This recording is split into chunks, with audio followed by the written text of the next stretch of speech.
This is the Manga Xanadu Manga Dome podcast. I am your host, Laurie Henderson. Join me on this journey into the world of manga, where a river of reviews flow through caverns of commentary down into the latest news. Welcome to the Manga Dome.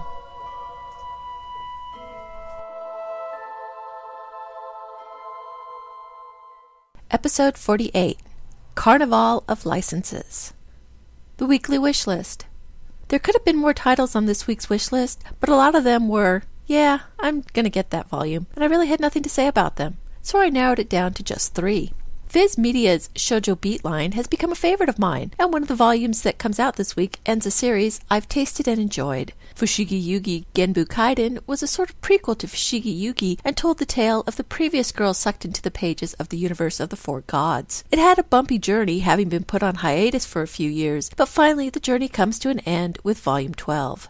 Phantom Thief Jean is a license rescue from CMX by Arina Tanimura. Viz has given it a new translation, new covers, and colored pages. I'm interested in checking out Volume 1. Yen Press completes the outrageous time-traveling bath comedy Therme Rome with Volume 3 of this hardback deluxe omnibus edition. This series is such a must. In the news, Kadokawa releases Manga app. Manga publisher Kadokawa has grabbed some attention by announcing a new manga web service that will stream manga for free and will include English translations. The service, Comic Walker, will launch on March 22nd with about 200 titles, with 40 of them having English translations. There will be about 150 established past and present works and about 50 original works. Kadokawa titles have been licensed by most publishers, and some of the titles announced include Gundam The Origin, Neon Genesis, Evangelion, and The Return of Sergeant Frog, which Tokyopop had previously published. The service will allow users to create their own magazine by choosing what manga they want to follow. The app will also suggest titles based on user preferences. Like Manga Box, this sounds cool, and I do look forward to seeing more titles from Kadokawa that we haven't seen. I don't know how thrilled I am that titles already available for sale in print will be included. Japanese publishers should not be undercutting their U.S. partners. That's just not cool. Crunchyroll Corner. New titles from Moyoko Anno and Morning Magazine. Crunchyroll makes some timely additions to their streaming service. This week they announced 3 new titles from Moyoko Anno, just as she was also announced to be a guest at TCAF, the Toronto Comics Arts Festival. Memoirs of Amorous Gentleman is about Colette, a girl working in an early 20th century Paris brothel, and tells the stories of the girls who work there and support each other. The series just started last November, so there isn't much for Crunchyroll to catch up on.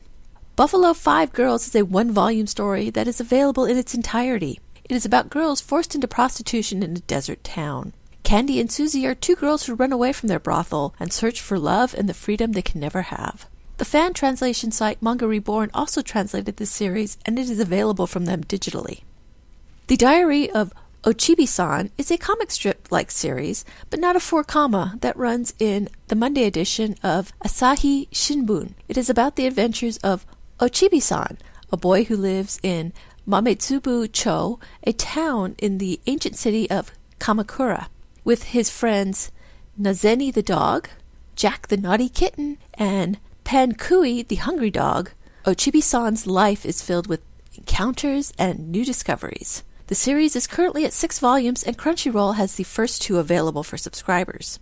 Of these 3, I am most interested in Diary of Ochibi-san. It's an all-ages title with quick-hit stories you'd expect from a newspaper comic.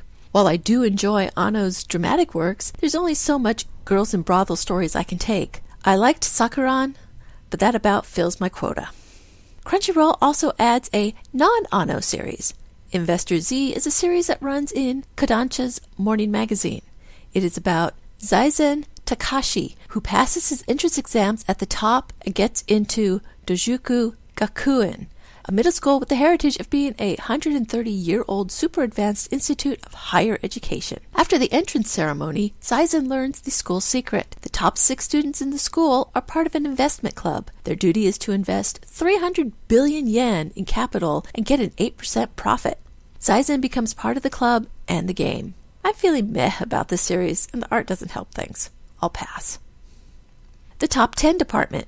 VizManga.com is back with their top 10 with a mix of old and new titles populating the list. For the week of February 25th, 2014, the top title is no surprise. One Punch Man Volume 1 officially comes in at number 1. Yu Yu Hakusho Volume 18, the penultimate volume, comes in at number 2. Dead Man Wonderland Volume 1 is at number 3 and is followed by former top title Bleach Volume 59 at number 4. Knights of the Zodiac Volume 8 comes in at number 5, while Naruto Volume 64 stays steady at number 6.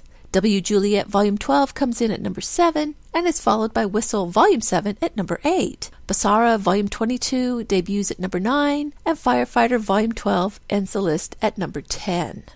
I knew One Punch Man would make it to the top, and it seems to like it there. Yu Yu Hakusho is nearing its end and its dominance on the list. It's nice to see not so popular titles make the list, such as W. Juliet, Whistle, and Firefighter. But I'm surprised Basara doesn't make it as often, especially now that we're getting into the more difficult to find volumes.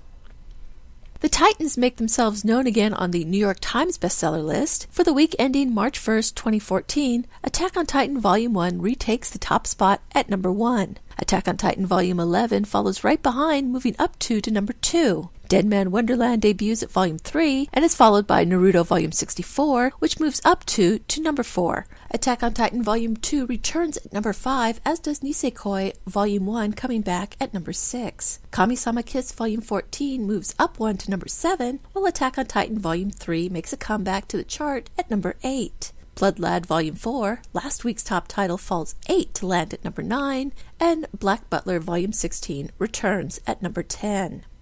I wonder what caused the Titan resurgence. Are people getting ready for the new Attack on Titan volumes set to debut this month? Viz titles make a comeback too, as Dead Man Wonderland charts and Nisekoi returns. No 7 Seas titles this month though. Where's the monster love? A carnival of licenses. In honor of Mardi Gras, it seems Viz Media has decided to let it all hang out and look for some beads from manga fans with a plethora of manga licenses announced this week. Their 3 major lines all got announcements and are definitely worth a few beads.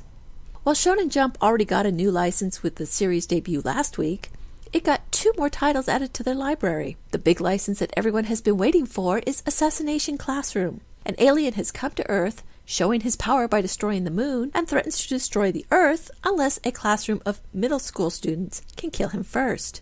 The only problem for the class of misfits is that this alien is the best teacher they've ever had. Filled with action and comedy, this title has been on fans' radars for a while. The title is currently at 7 volumes, and Viz will publish the first volume in December. I admit to being interested to this series. I'm definitely going to check it out.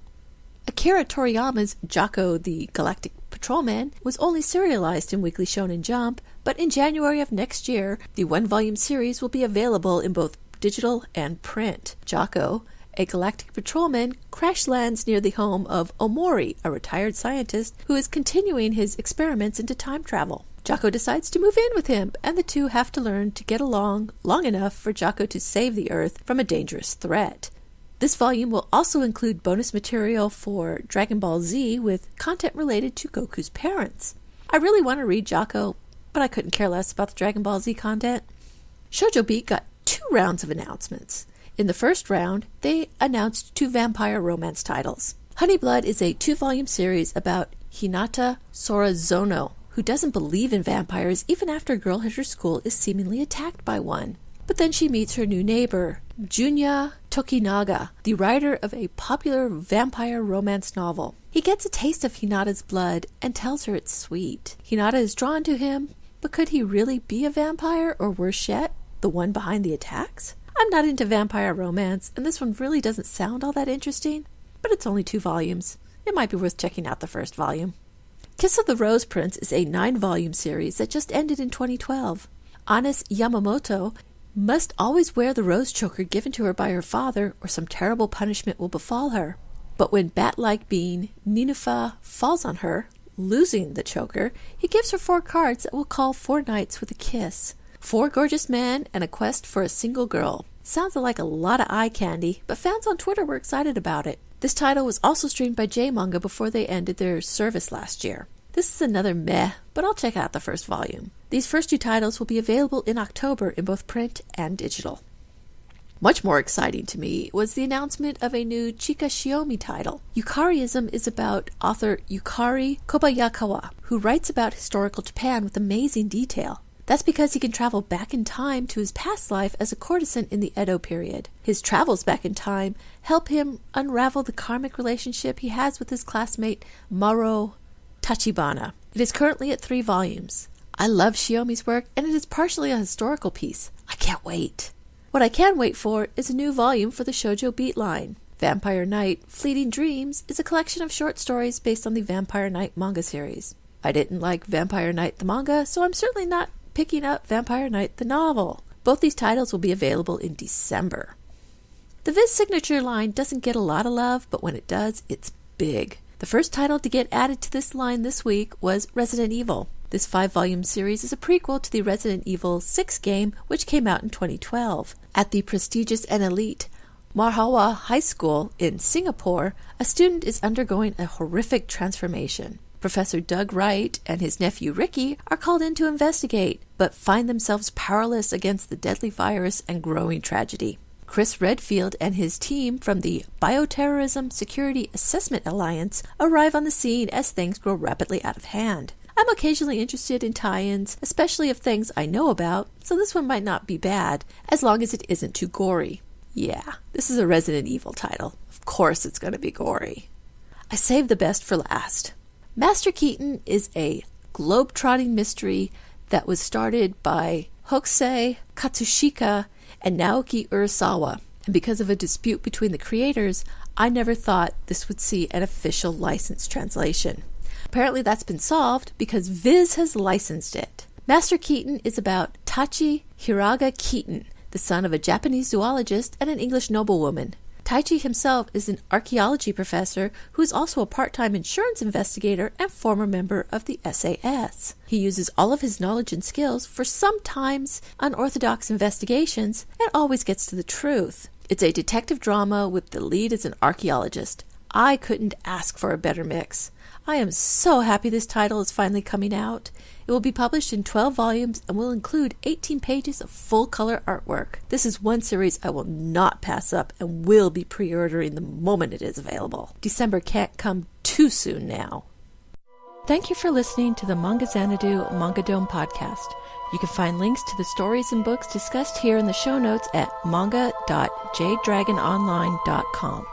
You can email me with any questions at xanadu@jdragononline.com or leave a comment on this post. Rate me on YouTube and follow me on Twitter at Manga Xanadu, all one word. Until next time, farewell from the Manga Dome.